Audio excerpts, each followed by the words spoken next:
Guys ये vision की 16 जून की डेली करंट अफेयर्स की मैगजीन है।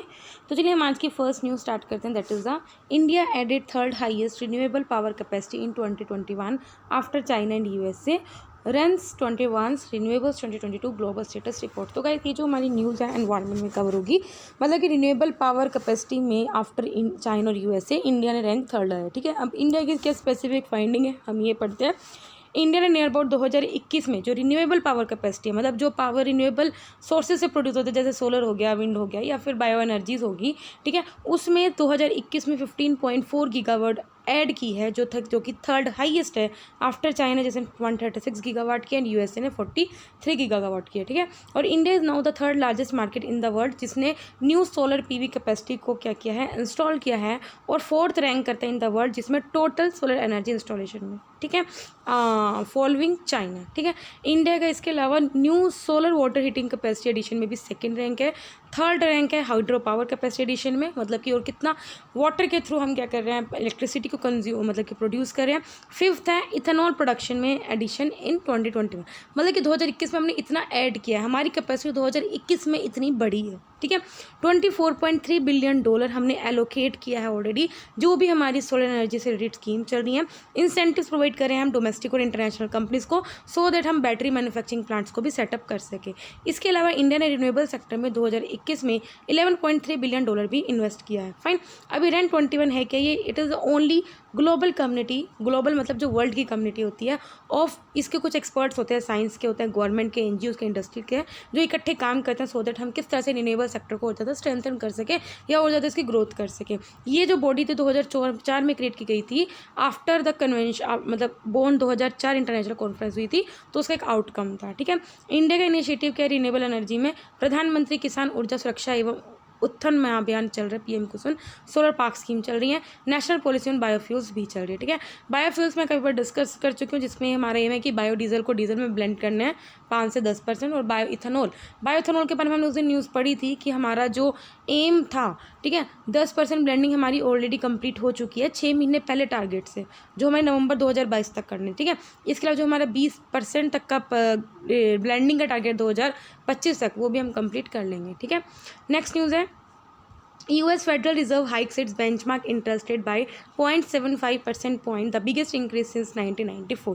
तो गाइस ये जो हमारी न्यूज़ है इकोनॉमी में कवर करेंगे। ठीक है, अब जरा हम ये देखते हैं कि बेंचमार्क इंटरेस्ट, देखो बेंचमार्क क्या होता है, कोई इस चीज़ को जिसको हम एक बेंचमार्क लेके चलते, लाइक आप क्या करते हो कि हाँ यार मुझे इतना तो काम करना ही करना है, मतलब कि एक बेंचमार्क आपने सेटअप किया हुआ है। ठीक है, कि हाँ यार मुझे इतना तो करना है, मतलब जिसके कंपेयर करके आप काम करते हो। ठीक है, तो जो बेंचमार्क इंटरेस्ट रेट्स हैं उसमें से कुछ, मतलब जो एक इंटरेस्ट रेट रखा होता है बेंचमार्क, मानो 5% है, तो उसके रेट में हाइक किया है among record inflation in the USA since 1981, because supply और डिमांड में इम्बैलेंस हुई है और एनर्जी के प्राइसेस हाइयर हुए हैं। ठीक है, पास्ट एक्सपीरियंस के बेस पे जो अगर एकदम से सडन आप रेट को ज़्यादा कर दो, इंटरेस्ट रेट को, उसकी वजह से रिसेशन भी आ सकता है। ठीक है, कैन ट्रिगर रिसेशन।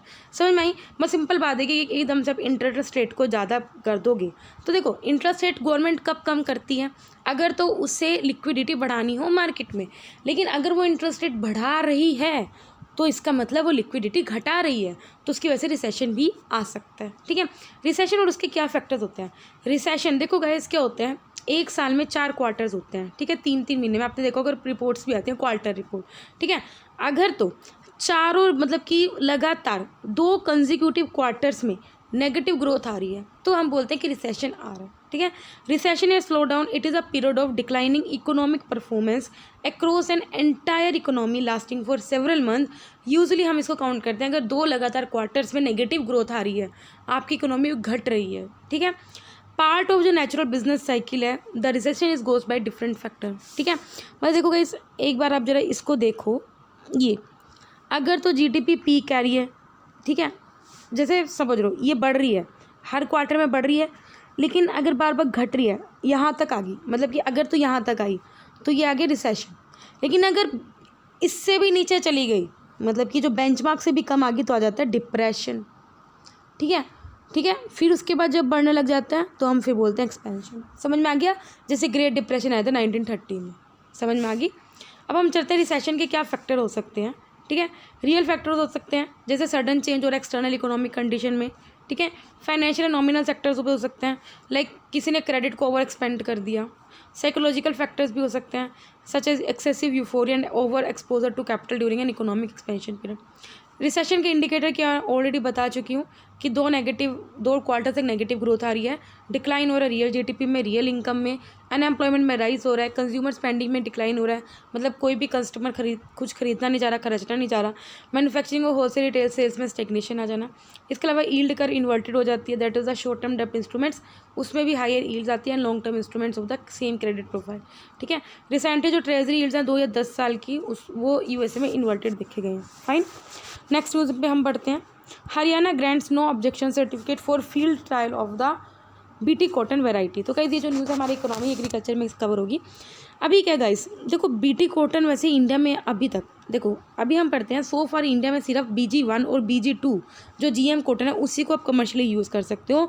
ठीक है। वाइल जो BG2 RRF का अप्रूवल है वो अभी भी पेंडिंग है। ठीक है। करंटली जो अवेलेबल BG2 RRF है उसको प्रोटेक्शन प्रोवाइड करता आता है against devastating pest attack such as American bollworm. ठीक है। हरियाणा गवर्नमेंट ने अभी NOC इशू कर दिया है जिसमें ये बोला है कि आप क्या कर सकते हो, BG2 RRF के फील्ड पे ट्रायल कर सकते हो। एक हर्बिसाइड टॉलरेंट और इंसेक्ट रेजिस्टेंट वैरायटी है बीटी कॉटन की। ठीक है। मतलब अगर आप इसको उगाओगे तो ये इंसेक्ट्स को रेसिस्ट रखती हैं और हर्बिसाइड भी टॉलरेट कर लेती हैं, मतलब इसकी प्रोडक्टिविटी बहुत अच्छी है, लेकिन अभी तक ये अलाउड नहीं थी हमारे इंडिया में। ठीक है। अगर हम GM क्रॉप्स का पढ़ते हैं, GM जेनेटिक मॉडिफिकेशन मतलब एक टेक्नोलॉजी होती है जिसमें हम जो भी DNA उनको पहले मॉडिफाई करके इंसर्ट कर देते हैं। ठीक है। GM प्लांट को प्रोड्यूस करने के लिए DNA को ट्रांसफर करते हैं प्लांट सेल्स में। यूजली जो सेल्स ग्रोन होते हैं टिश्यू कल्चर में जहाँ पे इन प्लांट्स को डेवलप किया जाता है, सीड्स फिर इस प्लांट से जो प्रोड्यूस होते हैं उसमें वही DNA बढ़ जाता है। ठीक है। अब डिपेंड करता है किस तरह से आपने एडिट करी है, उस पे हिसाब से 3 कैटेगरीज में GM क्रॉप्स को डिवाइड किया जाता है। Side directed nucleus 1, SDN2, SDN3। ठीक है। जो जेनेटिक इंजीनियरिंग अप्रेजल कमेटी है, वेरी इंपॉर्टेंट ये वाला पॉइंट, वो statutory body under the ministry of environment forest and climate change जो रेगुलेटरी करती है कि किसी भी GM मटेरियल को इंट्रोड्यूस करना है नहीं। ठीक है। तो गाइस ये क्वेश्चन डायरेक्ट पूछा जा सकता है कौन सी बॉडी है जो इसको रेगुलेट करती है। ठीक है। तो GEAC। ठीक है। BT cotton is the only GM crop जिसको अभी तक अप्रूव किया गया GEAC के लिए कमर्शियल कल्टीवेशन के लिए कंट्री में। ठीक है। रिसेंट और क्या क्या रेगुलेशन लगाया गया है GM क्रॉप्स पे हम देख लेते हैं। सेंट्रल गवर्नमेंट ने ऑलरेडी कुछ जीनोम एडिटेड क्रॉप्स को एग्जेम्प्ट किया है फ्रॉम द स्ट्रिक्ट रेगुलेशन जो ऑलरेडी अप्लीकेबल है on GM crops, paving the way for further R&D। मतलब कि कुछ GM क्रॉप्स पे जिन पे रेस्ट्रिक्शन लगी हुई थी तो उन पे रेस्ट्रिक्शन को रिलैक्स किया सो दैट उनमें फर्दर जो रिसर्च एंड डेवलपमेंट उसको बढ़ा सके। ठीक है। इसके अलावा जो ministry of environment and forest है उन्होंने क्या किया है, SDN1 और SDN2 जीनोम एडिटेड प्लांट्स को एग्जेम्प्ट कर दिया फ्रॉम एनवायरनमेंट प्रोटेक्शन एक्ट 1986। मतलब कि अगर आप किसी भी क्रॉप को SDN1 SDN2 प्रोसीजर से अगर आप कुछ भी एडिट कर रहे हो, GM एडिटिंग कर रहे हो, तो उसके manufacture, use, export, import, storage पे क्या कर दिया, अलाउड कर दिया। ठीक है। SDN1 SDN2 में आप किसी भी एलियन जेनेटिक मटेरियल को इन्वॉल्व नहीं करते, इस वजह से जो एंड रिजल्ट होता है वो उतना फ़र्क नहीं पड़ता। ठीक है। जबकि SDN3 प्रोसेस में हम कुछ लार्जर जो DNA एलिमेंट होते हैं उनको हम क्या करते हैं, या फिर फॉरेन जो एलियन एलिमेंट है उसको भी इंट्रोड्यूस कर सकते हैं। ठीक है। इसलिए SDN3 को तो अभी अलाउड नहीं किया है, लेकिन SDN1 और SDN2 को अलाउड कर दिया। फाइन। नेक्स्ट न्यूज़ है, cabinet approves auction of the IMT और 5G स्पेक्ट्रम। ठीक है। अभी क्या है, हाँ, ओवर 72 GHz ऑफ स्पेक्ट्रम उसको ऑक्शन किया जाएगा for a period of 20 years in various अलग अलग फ्रीक्वेंसी बैंड्स में। लो फ्रीक्वेंसी बैंड्स में 600 मेगाहर्ट्ज़ से 2300 मेगाहर्ट्ज़ है, मिड में 3300 मेगाहर्ट्ज़ है और हाई में 26 GHz फ्रीक्वेंसी बैंड। ठीक है। मीटर जो हाई बैंड स्पेक्ट्रम है उनको यूटिलाइज़ किया जाएगा बाय टेलीकॉम सर्विस प्रोवाइडर्स जैसे रिलायंस, जियो हो गया, एयरटेल हो गया, जो आपको सर्विस प्रोवाइड करते हैं सो दैट वो 5G सर्विसेज को रोल आउट कर सके। कैबिनेट ने डिसाइड किया कि वो क्या करेगा, फिलहाल 2 करियर्स को अलॉट करेगा of 250 megahertz each in E band to the telecom service provider so that जो भी उनका बैकहोल डिमांड उसको पूरी कर सके। सिग्निफिकेंस का 5G टेक्नोलॉजी को, ऑफ कोर्स इससे हम न्यू टेक्नोलॉजीज को ज़्यादा बूस्ट कर सकते हैं, like internet of things, augmented reality, virtual reality, artificial intelligence. इसके अलावा हम नए बिजनेसेस क्रिएट कर सकते हैं, न्यू एडिशनल रेवेन्यू जनरेट कर सकते हैं for enterprises and provide employment. इसके अलावा mobile banking, online education, telemedicine, इनको भी और इम्प्रूव कर सकते हैं। चैलेंजेस क्या, साइबर थ्रेट सबसे बड़ा इशू है। ठीक है। जो मैन्युफैक्चर, इसका जो इंफ्रास्ट्रक्चर चाहिए, कैश और कैपिटल, वो हमारा इतना अच्छा नहीं है। नहीं है। Last mile connectivity in rural areas वो अभी तक भी नहीं है। 5G या 5th जनरेशन एक लेटेस्ट अपग्रेड होगा लॉन्ग टर्म इवोल्यूशन नेटवर्क्स में, ठीक है। ये मेनली 3 बैंड्स में काम करेगा, लो, मिड और हाई फ्रीक्वेंसी स्पेक्ट्रम में, ठीक है। लो बैंड ऑलरेडी बता चुके जिसकी 1 गीगाहर्ट्ज से कम हो गया, हाई बैंड 1 to 6 गीगाहर्ट्ज और हाई बैंड हो गया जो बहुत ज़्यादा आगे चला जाता है, ठीक है, greater than 6 gigahertz. Fine. Next news है Insolvency and Bankruptcy Board of India amends rule for swifter and more streamlined redressal of the grievances। अभी देखो गाइस क्या है जो insolvency and bankruptcy board of India क्या है, देखते हैं। अगर इसके बारे में लिखा है तो मैं आपको बता देती हूँ। येस, तो गाइस इंपॉर्टेंट बॉडी है, इसको एस्टेब्लिश किया गया था 2016 में under the insolvency and bankruptcy code 2016। ये एक one of the key pillar है और जो भी इंसॉल्वेंसी एंड बैंक्रप्टसी कोड से रिलेटेड जितने भी प्रोसीजर्स होते हैं या जो भी रूल्स एंड रेगुलेशंस होती हैं उनको इम्प्लीमेंट करती है। इसका एम ये था कि जितने भी लॉज थे उनको इसने मर्ज कर दिया था, कंबाइन कर दिया था, ठीक है, related to the reorganisation and insolvency resolution. देखो आपको पता है इंसॉल्वेंसी क्या होता है, मतलब कि अगर कोई बैंक हो गया वो दिवाला हो गया, मतलब कि उसके पास पैसे नहीं बचे, उससे जिन लोगों ने लोन ले रखा था वो उनको पैसे वापस नहीं दे रहे बैंक को, तो बैंक का तो दिवाला निकल गया ना। तो अब क्या है, जिन लोगों का पैसे कहाँ से निकालेंगे, जिन लोगों ने पैसे लिए हुए हैं, तो उन लोगों के थ्रू ये एक्शन स्टार्ट करती है, ठीक है। तो it aims to consolidate and amend the law related to reorganisation and insolvency resolution of the corporate persons, partnership firms and individualisation time bound manner में, ठीक है। और एंटरप्रेन्योरशिप प्रमोट करती है, क्रेडिट अवेलेबिलिटी कराती है, मतलब बैंक्स जो कि पैसे नहीं है तो उसके पास कैश अवेलेबिलिटी कराती है, ठीक है। IBC वाज प्रपोज, इसको प्रपोज किया गया था by the bankruptcy legislative reforms committee, जिसको लीड किया गया था बाय TK विश्वनाथन, ठीक है। फंक्शन क्या है इसके, ऑलरेडी जितने भी इंटेलेक्चुअल प्रॉपर्टीज़ हैं, IPS, इंसॉल्वेंसी प्रोफेशनल एंटिटीज़ हैं या इंटेलिजेंस यूनिट्स हैं, उनको रेगुलेट करती है। इसके अलावा क्या करती है, जो भी रूल्स हैं उनको राइट करती है, एनफोर्स करती है। गवर्निंग किस किस से related, corporate insolvency resolution, corporate liquidation, individual insolvency resolution, individual bankruptcy, ठीक है। इसको अथॉरिटी डेजिग्नेट किया गया अंडर द कंपनीज। देखो गाइस, ये ना स्टैच्यूटरी बॉडी है ना कंपनी है, इट इज़ एन अथॉरिटी, ठीक है, ठीक है। इसको ज़रा समझो, under the companies registered values and valuation rule 2017 for regulation and development of profession of valuers in the country, ठीक है। अब जरा हम न्यूज़ में देखते हैं, IBBI में भी कुछ अमेंड किया गया है। सबसे पहले किया गया इसका जो grievance and complaint handling procedure regulation 2017 को, उसके अंदर हम किस तरह से कंप्लेंट्स को रिड्रेस कर सकते हैं उसका मैकेनिज्म प्रोवाइड किया गया है। Filed against insolvency professionals, insolvency professional agencies and information utilities. इसके अलावा इसका जो इंस्पेक्शन एंड इन्वेस्टिगेशन रेगुलेशन 2017 है, जो बताते हैं किस तरह से इनके अगेंस्ट इंस्पेक्शन होगा, इन्वेस्टिगेशन होगी, उसका भी मैकेनिज्म रखा हुआ है, तो इसको प्रोवाइड किया जाएगा, ठीक है। ये 2 मेन अमेंड किए गए रूल। फाइन। तो जो अमेंडेड रूल्स हैं इसमें हम रिवीजन करेंगे in various timeline related to enforcement process for addressing the issue of delay, ठीक है। प्रेजेंट मैकेनिज्म में जो डिले हो जाती है प्रोसेस में, तो उसके रिलेटेड एक एनफोर्समेंट प्रोसेस को हम ऐड करेंगे। फाइन। नेक्स्ट न्यूज़ है the real story behind India's record FDI flows. तो कहते जो न्यूज़ है इकोनॉमी, आज की देखना मैक्सिमम जो न्यूज़ है हम इकोनॉमी की पढ़ रहे हैं। जो फॉरेन डायरेक्ट इन्वेस्टमेंट है इंडिया में वो ऑल टाइम हाई पहुंचे 2021-22 में, नियर अबाउट $83.57 बिलियन, जिससे ये बोला है कि इंडिया की इकोनॉमी में कंटिन्यू फॉरेन लोग जो इंटरेस्ट ले रहे हैं।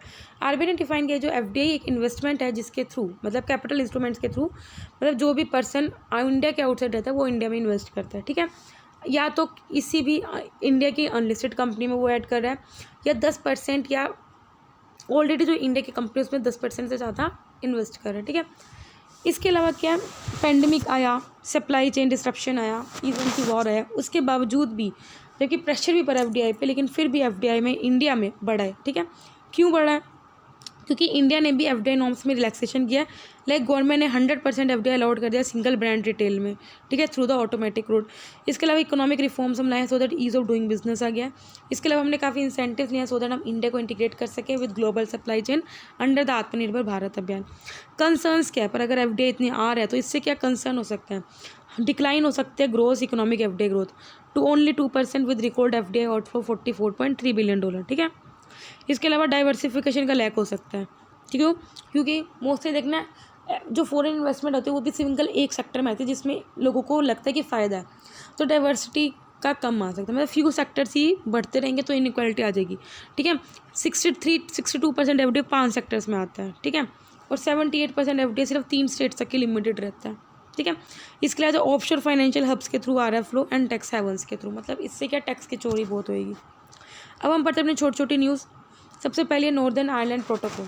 रिसेंटली का जो ब्रिटिश गवर्नमेंट है उन्होंने अनाउंस किया है its intention to table legislation that would alter certain elements of it protocol which is the most contentious element of the Brexit agreement. सबसे सिंपल बात ये है, सबसे पहले हम पढ़ते हैं नॉर्दर्न आयरलैंड प्रोटोकॉल है क्या। ये एक प्रोटोकॉल है जो कि स्पेशल अरेंजमेंट है जो इंश्योर करता है जो भी नॉर्दर्न आयरलैंड जो कि यूनाइटेड किंगडम का पार्ट है उसके बीच का जो लैंड बॉर्डर है और साथ में जो रिपब्लिक ऑफ आयरलैंड है जो कि यूरोपियन यूनियन का मेंबर स्टेट है वो इनविजिबल रहे, मतलब इनको जो बॉर्डर है वो कंटिन्यू टू बी इनविजिबल और उनमें पीस रहे, ठीक है, सो दैट कोई भी वायलेंस ना हो, समझ में, नॉर्दर्न आयरलैंड और रिपब्लिक ऑफ आयरलैंड में। फाइन। तो रिसेंटली ब्रिटिश गवर्नमेंट बोला है कि वो कोई लॉ लेके आने वाली है और इसके प्रोटोकॉल में कुछ एलिमेंट्स को अल्टर करने वाली है, ठीक है, सो दैट जो पीस है वो बनी रहे ना, क्योंकि ब्रेक्सिट हो गया था, यूके ने इसको क्या कर दिया था, एग्जिट कर दिया था तब से। उसके बाद नेक्स्ट है वर्ल्ड कॉम्पिटिटिवनेस इंडेक्स 2022 रिलीज़ किया गया bye institute of management development, very important.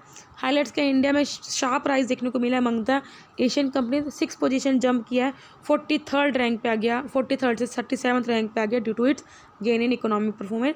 Denmark move to the top of the 63 nation list, मतलब 63 कंट्रीज़ में से इसमें रैंक 37th है। 3 मोस्ट इंपॉर्टेंट ट्रेंड देखे गए हैं जो बिजनेस को इम्पैक्ट करता है, ठीक है।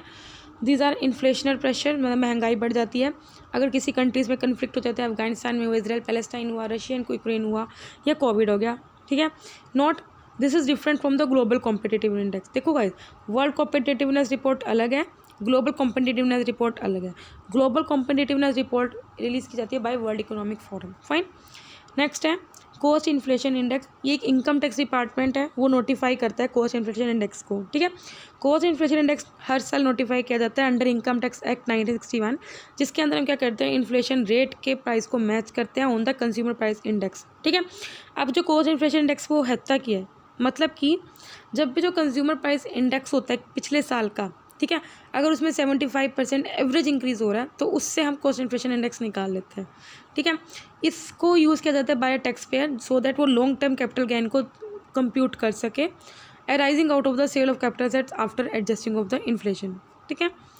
नेक्स्ट है स्टील स्लैग। अभी क्या स्टील स्लैग है क्या, देखो गाइस ये इंपॉर्टेंट हो सकता है साइंस एंड टेक्नोलॉजी के पार्ट से। ये बाय प्रोडक्ट होता है जब स्टील बनाते हैं, produce during the separation of the molten steel from impurities, ठीक है, in the steel making furnaces. Steel slag agriculture sector में भी यूज़ किया जाता है बिकॉज इसकी एबिलिटी होती है कि ये सोइल एसिडिटी को करेक्ट कर देता है। इसके अंदर काफ़ी न्यूट्रिएंट्स होते हैं, तभी आप स्टील के बर्तन भी यूज़ करते हो, और एक सिलिकेट फर्टिलाइजर की तरह भी एक्ट करता है, दैट इज़ कैपेबल ऑफ, ये प्लांट्स को सिलिकॉन प्रोवाइड करता है। इसके अलावा और क्या एप्लीकेशन है, ट्रांसपोर्टेशन इंडस्ट्री में काम कर सकते हो, कंस्ट्रक्शन में, सीमेंट प्रोडक्शन, वेस्ट वाटर और वेस्ट ट्रीटमेंट में भी, ठीक है। अभी के जो यूनियन मिनिस्टर ऑफ स्टील है उन्होंने फर्स्ट 6 लेन हाईवे रोड को इनॉग्रेट किया है जो कि स्टील स्लैग से बनी है, कहाँ पे, सूरत गुजरात में, वेरी इंपॉर्टेंट। फाइन। नेक्स्ट है जस्ट ट्रांजिशन। अब जस्ट ट्रांजिशन क्या है, जस्ट ट्रांजिशन का मतलब ये है कि हमें जो माइनिंग एरियाज़ के आसपास जो लोग रह रहे हैं उनको लाइवलीहुड, सेफ लाइवलीहुड प्रोवाइड करना है, उनका लैंड रिस्टोर करना है, उनको रिक्लेमेशन देनी है। इसके अलावा वहाँ जो कम्युनिटीज़ में लोग रह रहे हैं उनको रीएम्प्लॉयबिलिटी भी प्रोवाइड करनी है, रीजन्स को इकोनॉमिक स्टेबल बनाना है, जो कि लोग डिपेंडेंट थे कोल ऑयल फैक्ट्रीज में, once a mining shut. Simple बात ये है, जो लोग माइनिंग रीजन में रह रहे थे, अब क्योंकि वो माइनिंग एरिया हमने ले लिया तो उन लोगों को रीएम्प्लॉयमेंट करना, उनका लाइवलीहुड सेव बनाना है। पहली बार मिनिस्ट्री ऑफ कोल ने क्या किया, जस्ट ट्रांजिशन डिवीज़न को स्टार्ट किया है, जो बनाएगा कि जो sustainable coal mine closure plans हैं उनके लिए रूल को ड्राफ्ट करेगा for areas economically dependent on the dry food. Next है yes quadrivalent human papillomavirus vaccine, ठीक है। अब क्या है, जो drugs control general of India है उन्होंने रिकमेंड किया है सीरम इंस्टीट्यूट के द्वारा एक डेवलप किया गया QHPV vaccine cervical cancer patients के लिए, ठीक है। सर्विकल कैंसर की वजह से इंडियन वुमेन में जो टोटल कैंसर केसेस है, मतलब इंडियन वुमेन, सिर्फ वुमेन की बात कर रहे हैं तो उसमें तो 16.5% कैंसर केसेस है वो सर्विकल कैंसर थे, और ये second most common type of cancer है जो वुमेन में पाया जाता है आफ्टर द ब्रेस्ट कैंसर, ठीक है। It is the only type of cancer जो ह्यूमन पैपिलोमावायरस की वजह से होता है, जो कि जनरली ट्रांसमिट होता है थ्रू सेक्सुअल कॉन्टैक्ट, ठीक है। HPV सिर्फ वुमेन को अफेक्ट नहीं करती, more than 4 out of every 10 cases of the cancers caused by HPV occur among men, ठीक है, मतलब 10 में से 4 केसेस मैन में भी होते हैं, ठीक है। नेक्स्ट है black death. Ancient DNA from bubonic plague victims buried in symmetries haves help. मतलब कि कब पुराना कभी प्लेग फैला था, आपने पता 100-150 साल पहले, तो उसकी वजह से कितने लोग मरे थे, तो उसमें से कुछ DNA मिला, तो उससे हमने एक चीज़ मिस्ट्री हमने सॉल्व की है कि जो नॉर्थर्न किर्गिस्तान में, ठीक है, as a launching point for the Black Death in the mid 14th century. ठीक है, DNA में पाया गया कि यर्सीनिया पेस्टिस था, जो कि एक बैक्टीरिया था जिसकी वजह से प्लेग आया था. ब्लैक डेथ एक डेडलिस्ट पैंडमिक था अभी तक, जिसमें 200 मिलियन लोग मर चुके थे यूरोप में, एशिया में, नॉर्थ अफ्रीका में. ब्लैक डेथ इसलिए बोला जाता है बिकॉज इसके अंदर क्या था, गैंग्रेजिस ब्लैकनिंग होती थी बॉडी पार्ट की, मतलब पहले काले पड़ते फिर डेथ हो जाती थी. That can happen with the illness. Fine. Next है कोडवास. कोडवास कुर्क के लोगों को बोलते हैं, स्मॉल कम्युनिटी है जो कोडागू कुर्क डिस्ट्रिक्ट में रहते हैं. इनको वार्लिक ट्राइब भी बोलते हैं. इसके अंदर 3 मेन ग्रुप्स हैं, कोडावा मोफलास और कोडाफ्रा मपिलास भी बोलते हैं, कोडागू गोवड़ास और बीड्स. इनका यूनिक कस्टम रिचुअल होता है, जैसे कोई डाउरी नहीं देते हैं, मैरिजेज में कोई प्रीस्ट नहीं होता. लैंग्वेज इनकी कोटपटक के होते हैं, एंडेंजर्ड लैंग्वेज है, belonging to Dravidian group of language. ठीक है, फेस्टिवल्स इनके ये होते हैं कैविडिमा, कैलिडोफ और पुतारी. ठीक है, कुछ प्लेसेस थे न्यूज़ में जरा हम पढ़ लेते हैं. एक है थाईलैंड, जिसकी कैपिटल बैंकॉक है. थाईलैंड पार्लियामेंट ने पास किया first reading of 4 different bills on same sex unions. ठीक है, थाईलैंड एक साउथ ईस्ट एशियन कंट्री है जो इंडो चाइनीज मले पेनिनसुला में लाइन करती है. ये लाइन बाउंड्री शेयर करती है म्यांमार, लाओस, कंबोडिया, मलेशिया से. मैरीटाइम बाउंड्री शेयर करती है इंडिया, इंडोनेशिया, वियतनाम से. इश्तुमा ऑफ कीरा नैरोस्ट पार्ट है मले पेनिनसुला का. जोग्राफिकल फीचर देख सकते हो, इसका हाईएस्ट पॉइंट है डोइनथन. बाकी इसकी मेन रिवर्स हैं Mekong river system, Salvin river जो कि UNESCO natural world heritage site भी है, और शायो फैर्स रिवर सिस्टम. ठीक है गाइस, तो यहाँ पे हमारे जो 16 जून के डेली करंट अफेयर कंप्लीट होते हैं. अगर वीडियो अच्छी लगे तो लाइक करना, कोई डाउट तो कमेंट करना. तब तक ले बाय बाय, टाटा.